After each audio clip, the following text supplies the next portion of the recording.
you doing? I'm all right, bro. Good morning and afternoon and all that. I'm all Yeah. right. Who I'm on the phone with? The legendary who?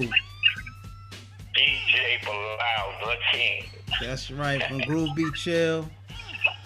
The movie that they Yeah. made House Party about. That's Yes, crazy. sir. That's crazy. Yes, sir. So, Yes, indeed. you know I'm recording you right now. I just want you to know you on record. Okay, you got that permission. Okay, thank you. I just want you to know. So we starting our new, I guess you want to call it a daily conversation. We want to call it something like that. Yeah, sounds good. Yeah, it's All our right. daily conversation. We Right. having some crazy conversation. Right. And so we want to share it with my audience and your audience and put it on YouTube and let them kind of understand some of the things that you saw and was around when you was in the music industry, and you still are very much so, but the golden era is so important because that history is not there no more. I totally agree. And if you wasn't there, you have to be there to be able to speak on that. You know what I'm saying? You had to be there. Right, You know? right.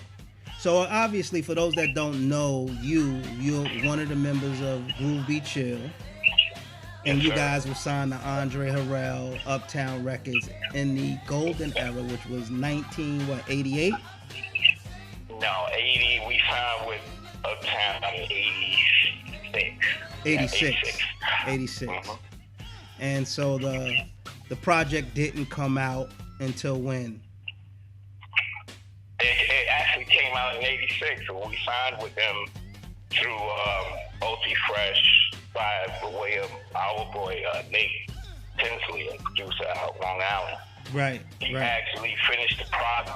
When he signed us, we was the last group to get the deal, through. right, So as soon as we signed, we went straight into the studio, bro. We Right. went from lifting me and Chill, my partner. Me and him was. And hold on, lifting because they boxes. might not know who Chili Dog is, but let them know what Chili Dog is doing today, so they get familiar with him. Oh man, Chili Dog is AKA Down Chill Mitchell. Right. And today he has two shows. He's got one on CBS, NCIS, New Orleans, and the other one he just got over this summer is Fear the Walking Dead. Yeah, he plays Wendell, right? Wendell, Yeah. Wendell, yeah, he's crazy, and he got the crazy chair killing zombies and stuff. Yeah.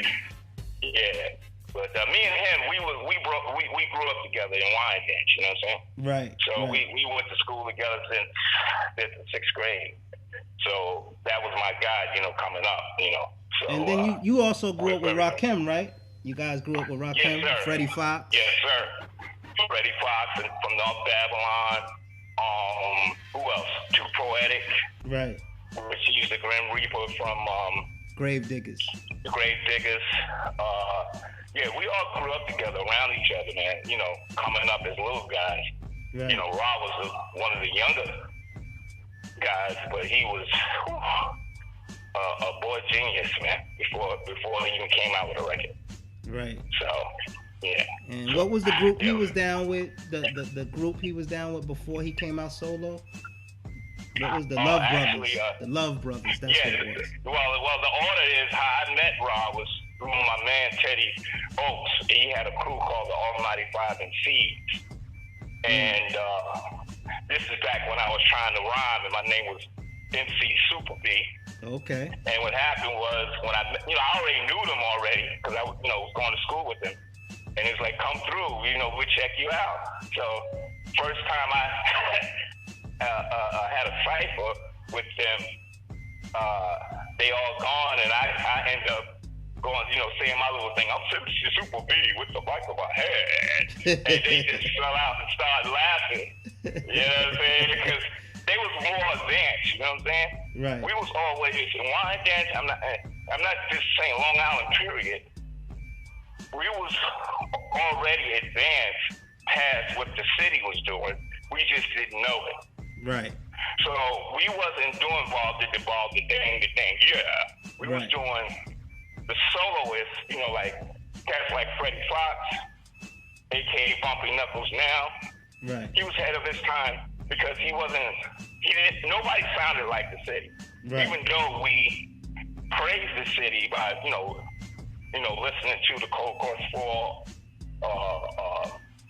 Funky 4 plus one more, Fantastic 5 MCs, playing with the Theodore and all that. Right. We highly motivated. They motivated us. You know what I'm saying? We would listen to the tapes, and from there we would write rhymes, DJ and try to do what they doing, but add something to it. So we was already advanced. Right. So it's hard to explain. You had to be there. It's like nobody sounded like nobody. You know what I'm saying? Right. Like you just didn't sound. It was what we call biting. Right. And if you bit somebody, it's two things. Matter of fact, you couldn't do that in Wyandotte. You couldn't do that in no town on Long Island. Right. You couldn't sound like somebody else, or you was going to get either beat up or whatever. You know what I'm saying? That was just a no-no. You couldn't do it. You couldn't sound like Rob. You couldn't sound like Rob, even if you wanted to. Nobody tried to do it. Right. So we all had our own little thing, but I was trying to be an MC, and to be honest with you, I still sounded old. Right. At the time. I was trying to sound like, cats from the city, and it just wasn't cutting it. So after they laughed me out, just like, yo, man, just come. I told them, I said, yo, I got a drum machine. At that time, the Dr. Rhythm. I said, I got a drum machine. Can I play that while y'all rhyming? Right. So they let me on. You know what I'm saying? And I learned a lot from that crew. And from that crew, we was like a ragtag crew. We would be making speakers in the backyard, hoping that we can battle somebody. Oh, we want to battle Cool Breeze and this and that. And he was, Cool Breeze was the top guy. Right. From Long Island. Not from Long Island, from Wyandotte. Right. So he had all the equipment. He had all the MCs. And what happened was, Rob was like 13 years old at this time. What we all noticed about him, he was always writing. The guy was like a writing machine. That's all he did. He went to school. When the days he went to school, he went to school, because he was always hanging out with older cats. You know what I'm saying? So if he wants to, at the end of the day, if he cut out on the handball court playing handball, right after that, he'll be writing rhymes all the time. You saw him with a rhyme book. Right. So, and everybody knew he was just nice at like 13. So what happened was, another great MC back then, his name was Almighty G. Strode. That was his partner. And they decided to jump ship from our crew, and they went to Cool Breeze and the Love Brothers, which was more similar, like, the style wasn't, but they was like formatted like Charlie Chase and the Cold Course Brothers. You know what I'm saying? So they had like 6 MCs and the whole thing, but they had a system. So back then, if you didn't have a system, you could have had a crew all you wanted, but if you didn't have a system in a big set, you wasn't respected like that in the hoods. You know what I'm saying? It was like you was just underneath. So when they went to him, that ended our crew. We was like, yo, we lost our 2 best MCs. Right. What we gonna do? Nothing. So we broke up, and I started trying to learn how to DJ, but I just couldn't get it, man. And it's crazy why I couldn't. I don't understand why I couldn't get it, because I had all kinds of rhythm and new music, and my father was a big songwriter in the day. Aretha Franklin sung songs from his catalog. And, I was always in music. I come from a music family, so I was upset that I couldn't get DJing. So I used to watch all the guys around the way, like DJ Chaos, Red Cox, Speedy Speed. We had numerous of DJs, but one of my guys that I used to watch all the time in the plaza, we have a day called Wine Dance Day. So that's where a lot of using at Wine Dance Day, he was playing there. He was the man. So Cool Breeze, every year he would play there. And I used to watch it, and one of the guys, actually my neighbor, next door neighbor, he taught me how to DJ. You know, one day he was just like, listen, you want to DJ? Come up in the room. Boom, boom, boom. He taught me how to DJ. But he was like, the first time, my first lesson, he's like, yo, pat your foot. You know how to, count out bars? I was like, yeah, hell yeah, dude. That was easy. And he broke it down to me in bars, and that's when I got it. It was like instant. So this is what I want you to do. Tell me about the Hudlin brothers. Because I know you got this amazing story about House Party. Tell me about the Hudlin brothers, man, and your relationship with Reginald and Warrington. Well, when we met the Hudlin brothers, it was crazy because Uptown was young. Like I said, Andre Harrell started he had started this record label, and he got the 5 or 6 groups up. And MCA gave him, some money, and to start the thing, he started basically out of his apartment. And out of his where? Out of his apartment. He started out of his apartment. Okay. And is this the infamous apartment in Left Rack City? Yeah, just yeah, okay. yeah.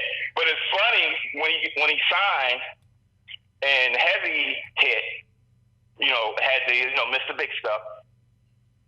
He moved the office to another apartment, which actually was ended up being the main office in Brooklyn on 4th Ave. So, basically, when we met Reggie and Warrington Hudlin, they did the videos, Mr. Big Stuff, and Uptown's Kicking It, which we were on. Right. And soon as we met them, see, we was the type of group, we would take it over. We would go in and we was in battle mode all the time. You know what I'm saying? That's how we was brought up. So it wasn't no slacking. We knew we had groups in front of us. So we had to make sure that Andre saw us. You know what I'm saying? So everything we did was planned. You know what I'm saying? It was like we was dangerous, man. We wasn't like the best. We didn't have the best MCs and all that, but we was a team, so we worked together. We would sit down like, yo, Uptown had a thing about. Matter of fact, Uptown had a premiere party where they showed all the groups for the first time. Everybody was there, Marley Marl, Mr. Magic, God bless him, the whole industry. And we had it at the Cotton Club. So we downstairs in my basement, and we like, yo, how can we outdo all the other groups and shine? Boom, chills off, that's Cotton Club. We're going to wear tuxedos, and we're going to have limos. And that's what we did. So Reggie and Warrington saw all this, and they saw something a little bit different in us that the other groups didn't have, even Heavy, the Boys. We was very, very, very, we just come in and just take over. So that's what we did. They invited us to Heavy D's Mr. Big Stuff video. Right, I seen you had a cameo in there. Right, we had a cameo in there, and that was at the Encore in Queens. Anybody know Queens? The dopest club in Queens at that time was the Encore, one of the dopest. And right off Jamaica Avenue, 165th. So they made it there, and they gave us a little part. They asked me, yo, you got turntables? I was like, yeah, because it was crazy. None of the DJs really had turntables that was down with the Uptown crew but me, and I had a pair of 1200s at the time.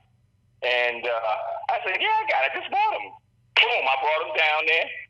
That's what Eddie used for the turntables. Right. So we was just helpful in trying to get, just do whatever they wanted us to do. You know what I'm saying? So when we got to Uptown's Kicking It video, we got even closer with them. Right. And from there, it was like, hey man, we get ready, after let me back up. After Andre didn't put out our record called Why Me Off the Album. Actually, they was test pressing the record. They had actually started sending it out to the DJs as a single. Right. But to make a long story short, we did an interview on the Rap Attack, and they played it, and they actually got calls from different. That's what we was told. Different parents and stuff calling up, talking about, Chill had said fart and poop in the record and is offensive. We was like, what? So they banned the record off of BLS. Right. So Andre didn't put it out. So, here we are stuck. And, and the Harlem Brothers are like, yo, we doing this, workshop called the Black Filmmakers Organization. And we would love for y'all to come down.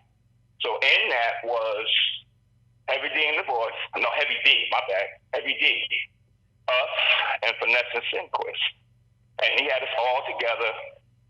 And we would come out to Brooklyn, do improvs, learn about the acting, you know what I'm saying? All these different things. So we was already crazy, and we was acting anyway. Right. Naturally, we just didn't know it. If you know us, Chill, he's a crazy fool. Groove is a crazy fool. I was more or less the laid back one, but I had to keep up with them, you know what I'm saying? So that's how we started really working with them. And one day we was there, and I can't remember if Heavy came that day. I want to say he wasn't there, and Finesse and Sinquist wasn't there, and we went there though. And we was doing improvs, and he was like, "Hold on, wait a minute, do that again?" He's like, "What you just did?" Me and Chill, we was like acting like we was at one of my house parties. Because I used to give some of the biggest house parties in Wyandotte. It's really Long Island, a lot of people say. I don't know about that, but people say those were the biggest house parties on Long Island that I gave. It would be like I could make $1,000 off $1, you know what I'm saying? Right. Like when I needed equipment, I said, I asked my mother, can I do a party? And she said, yeah, you can do a party. And I would charge $1, no less. I would make no less than $800. Right. In a basement party. You know what I'm saying? So you're talking 1,800 to 800 people coming through the house, believe it or not. Right. So. Oh, I heard about your parties, dude. I heard about your parties, Belal. Yeah, they was crazy, man. Right. It was like, the class of '86, which Rob was in, they really sparred those parties, you know what I'm saying? 86, 87, right. 88, 89. A little bit of my crew, 83. Right. But it was basically the class of '86. I used to call them the mischievous class because they weren't even supposed to be at the parties, you know what I'm saying? But they was there. Right. They were the first ones there. So me and Rob really became a team, a duo. I was his DJ before Eric was. Right. When he found, I met Eric B before Rod did, through Alvin Tony. Big shouts to him. So, at my house, in front of my house. So, to get back to that other, with Reggie from Warrington, we just stopped. He stopped us. He's like, yo, what did you do? And it was like, I want to say it was a routine we was doing about bumping the table. Like, he bumped the table, and I'd be like, yo, what's up, man? Stop. Bump it again. I'd be like, yo, I'm going to tell you again. Bump the table. I was like, yo, you bumped him up with this. So they'd be like, yo, stop. Do some more. And we would do just different things.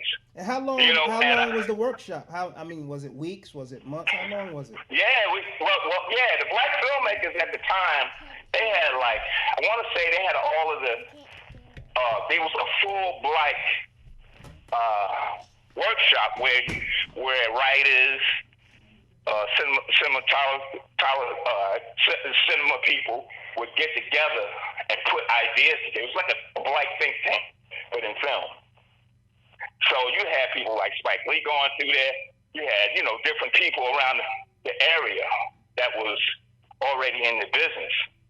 So we was, that's how that was, It was like great to see so many ethnic people doing, you wouldn't even think at the time, a lot of those guys became big, you know what I'm saying? Right. Through that organization. So we was a part of that. So, but every week we would come back. It's like, yo. And then one day they were just like, yo, we got this idea for a movie. And we want y'all to start it because they loved us. They loved us because it was like, they couldn't understand. I mean, they wanted, to be honest with you, they couldn't understand why we wasn't out and popping like Heavy D was. Right. So they was like trying to give us the push to give us an avenue for Andre to have something to manage. Cause we was, after the deal, we was just under Uptown for management. We wasn't on the label. Right. So they, it's like, yo, we got this movie. We want y'all to come by to the house and tell us some more about y'all times in house party. And I would tell them all kinds of stories, all my DJ stories coming up with my man Mike Mitchell leaving me, and in front of my porch with all my equipment outside, and I'm like, yo, we late, we 2 hours late, yo, what? And he come back with 2 girls. It's so crazy. Life is crazy. I just got back in touch with one of the girls that was in that car. Her name is April. And we laughed. She didn't never even known that was about her and her partner. Right. You know what I'm saying? And I cursed everybody out. I was so upset because that whole day I had went to Jamaica Avenue, got set up for the party, got my little clothes. I had a coffin that I bought brand new, put the clothes in the coffin, got on the Long Island train station with the coffin, with the wood coffin, right, ready to go. And this fool late. I want to kill Mike. But those stories we told. The stories like we left somebody we would just do stupid stuff, you know what I'm saying, at parties. And we had all the stories, so we just me and Chill, we would go around, do different parties. He had parties at his house. It was so much stuff happening at parties.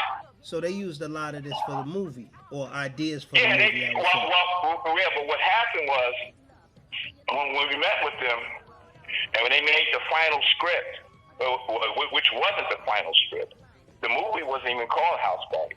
It was called Cold Waves. That's what it was. Cold Wave? Cold Waves. That sounds Don't ask me why. I'm glad they didn't call it Cold Wave. Me either. But when they gave us the script, the movie was playing Chill, which Groove played Groove, and I played DJ Belal. Right. And the references to different things was all what we told them in the first place. And they added other things to it, like different characters. Right. But at that time, the character of Full Force wasn't there. Right. Sydney and Shireen, which is Vanessa Senquist, they used their names, and they was the 2 fly girls they was using. Because that's what Sydney Shireen was back then. They was fly girls, you know what I'm saying? So when you saw them, that's the first thing you would think of. So they put them in there. But at the time, I want to say their group was going through different things, so they had stopped coming, But nobody knew. So you saying Finesse and Sequence stopped coming to the workshop? Yeah. To the workshop. Because it was all the way in Brooklyn. They was in Left Rack. Chill had a little car, so we would get, we was coming from Long Island, but we had nothing else to do. You know what I'm saying? It was like, yo, let's go. Right. Even Andre, even though he put us in there and everything, you just let them do what they doing over there. He had no idea. It wasn't like Reggie wanted to say, yo, I want to make a movie on these guys. Right. You know what I'm saying? Right. It was just he was over doing his thing, and we was over doing our thing. You know what I'm saying? So, but all those stuff, like all the things like Dragon Breath, all of that came from us because we used to do a routine. Everybody in wine dance know that. You know what I'm saying? We used to do a routine called Dragon Breath. You got dragon breath. You got dragon breath. That was actually, we had gave Andre that demo, and he picked Why Me. Right. In my opinion, he should have picked Dragon Breath. It was funny as hell. Right. You know? So, but that's where all that came from. And they just took the things we was telling them, you know, like how we are right now, the things I'm telling you. Right. We would tell them something, they would record it, and they'd be writing it down in dictation. Right. And, you know, I will say they are masters at what they do. You know what I'm saying? They can take an idea and make it something you didn't think it would be. Right. You know what I'm saying? So we read the script. We was like, yo, y'all serious? It's like, yeah. So what happened was, to cut straight to the chase, we would go around with them and audition it at different houses. What you mean at different houses? Like New Line Cinema. Right. Which picked up the movie. They was the last ones we actually so y'all would actually go for. and act it out, the parts in the script. Yeah, right, because nobody can act it out like us. Right. So we would read some of the script, me, Chill, and Groove, and you know, and after a while with the Cold Waves idea, they you know, people was like, black movies, you gotta understand that era. Black movies wasn't popping then, you know what I'm saying? It wasn't making money. Like Tough to the Leather, Crush Groove, even Wild Style, those were great movies, but they wasn't making a lot of money. Right. You know what I'm saying? They wasn't blockbusters. They was hood movies. Right. So and that's just taking that from those movies. They was great movies. So the masses in that business were trying to really put no money into our movies. You know what I'm saying? So for us to get it to a point where it's looking like, you know what I'm saying, Die Hard.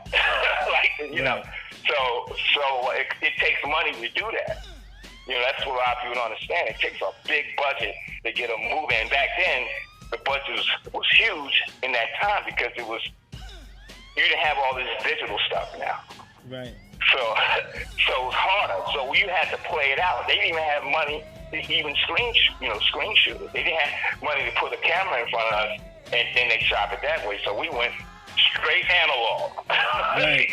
Y'all just went with it. Right, we just went with it. That's how it was back then. We wanted to get it seen, so, you know, we would do that before, you know, we would go on the weekends, not on the weekends, we would go during the week. Me and Chill were like, yo, they want us to read again. Yo, how we gonna take off? And I'd be like, yo, let's just take off. You know? Right. And we would go and do it, you know? And, so y'all was working jobs at this time. Yeah, we was working jobs, you know what I'm saying?